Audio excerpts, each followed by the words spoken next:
Подпредседателе, почитувани колеги пратеници, почитуван министер, драго ми е што денес сте тука конечно за да може да ги соочиме аргументите и фактите во однос на овој предлог на закон за изменување и дополнување на законот за урбанистичко планирање, што го предлагате по скратена постапка.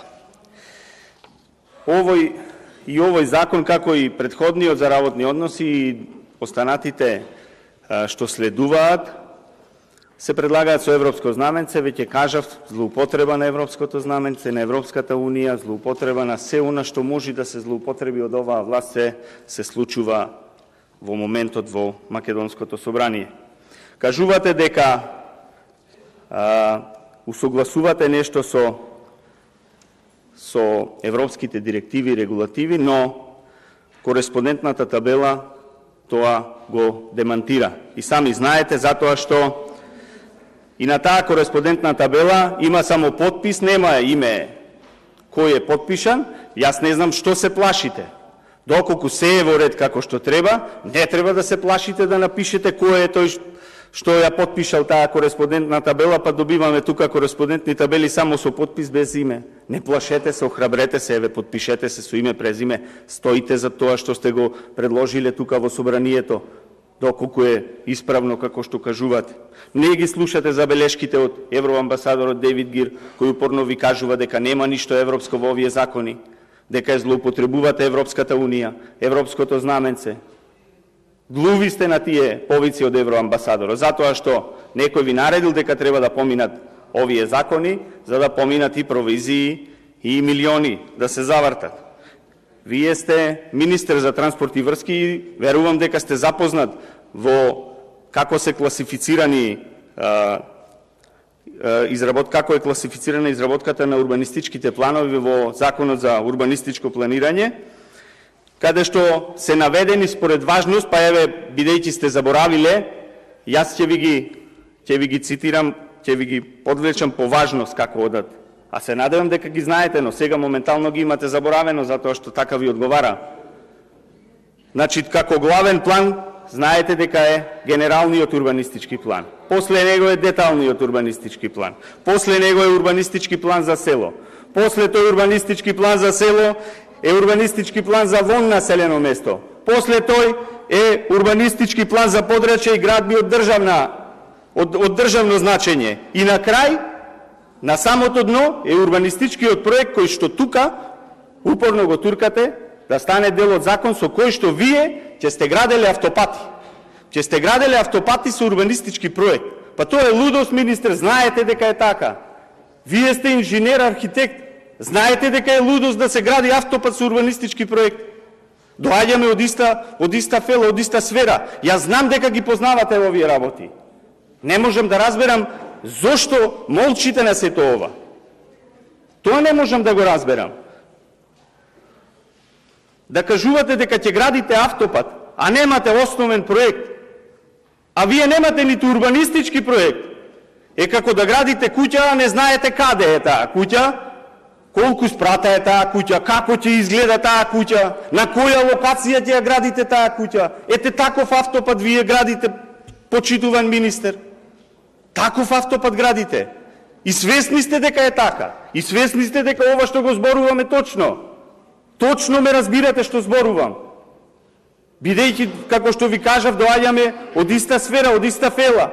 Се разбираме. Како споредба во однос на финансиската конструкција.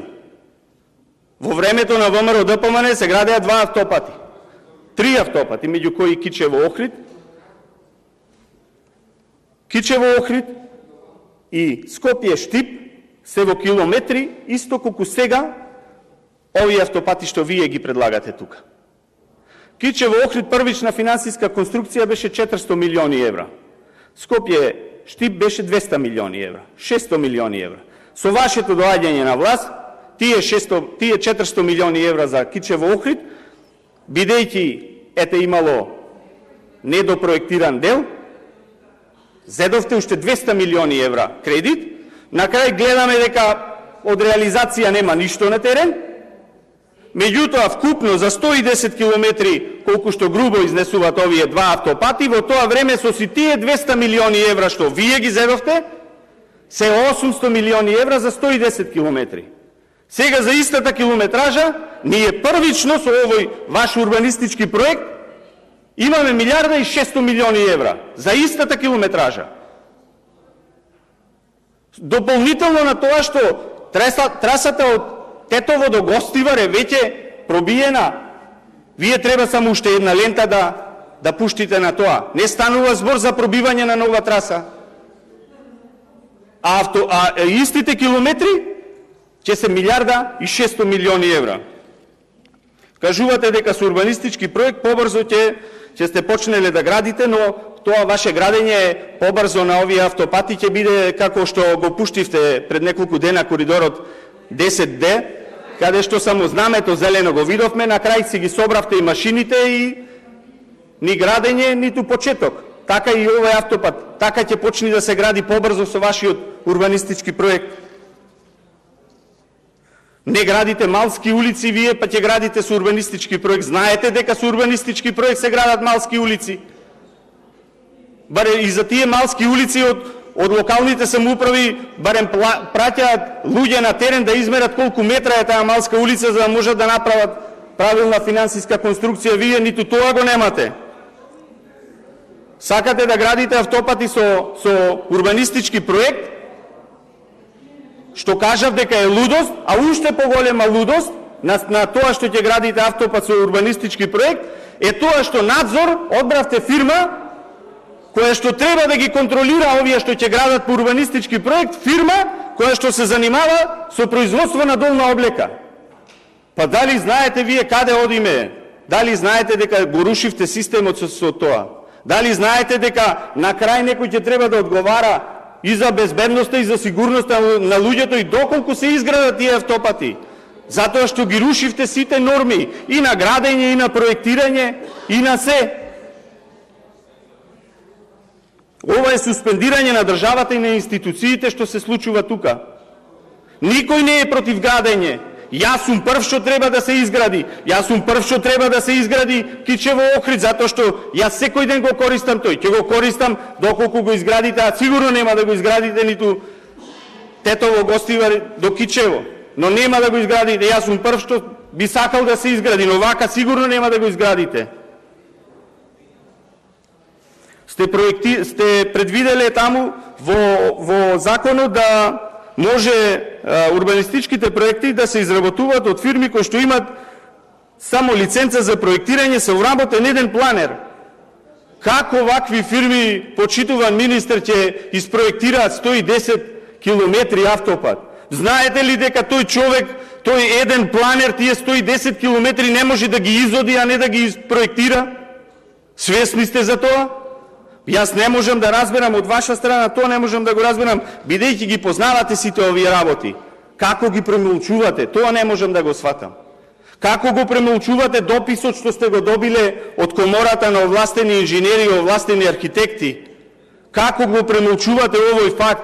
Овие луѓе кои што ниту сте ги прашале, ниту сте ги консултирале при изготвување на ова законско решение. Тие сами како одговорна комора земале и го простудирале и го проучиле овој ваш фамозен закон, во кој што јасно ви ги кажуваат недоследностите внатре. Јасно ви кажуваат дека се руши целиот концепт и на проектирање и на градење и дека се доведува во прашање безбедноста на изградбата и на понатака на користењето на овие автопатишта.